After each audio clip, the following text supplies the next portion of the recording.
Hey guys, I'm Shantae from naturalveganmama.com, where we're all about showing you how easy this vegan lifestyle can be. Today I'm going to show you my delicious barbecue chickpea recipe. This recipe is so great for meal planning. I'll just show you what I mean, okay? So let's get started and let's keep it easy.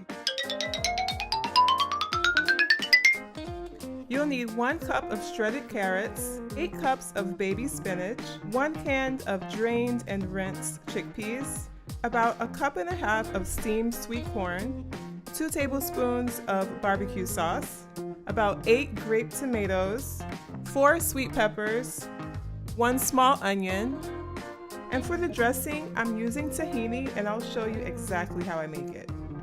You'll also need 1 bunch of cilantro, and I'm also adding a few sprinkles of vegan cheese. I'm starting by adding about 2 tablespoons of water to a pan. Now add your freshly rinsed drained chickpeas. Then add the barbecue sauce and coat the chickpeas. Next I'm adding a little chipotle powder. This will give it a nice extra kick. So make sure your chickpeas are nicely coated and then cover for about 10 to 15 minutes. Now let's build the salad. Start with your spinach, add your steamed corn, add your barbecue chickpeas, your tomatoes, your sliced onion, sweet pepper, cheese, and carrots. Now let me tell you about this dressing. It's super easy to make, but it tastes so good.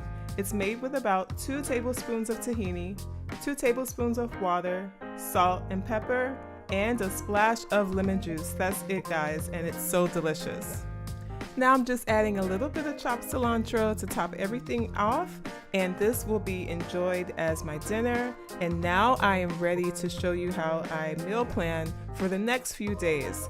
I was already in the kitchen, so you know what? Why not take that opportunity to meal plan for the next few days? It makes your life so much easier when you don't have to worry about what you're eating for lunch or dinner. So now I'm going to take all of those same ingredients and build salads that are greatly portioned so that I'm extra healthy. I'm getting all my nutrients, it's balanced, but I'm not eating too much or too little.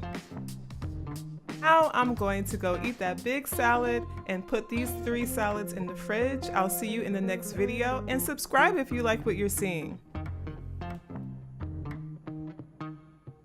And as a special surprise, I've included a full checklist of the ingredients that you need to make this yourself. Check the description box below.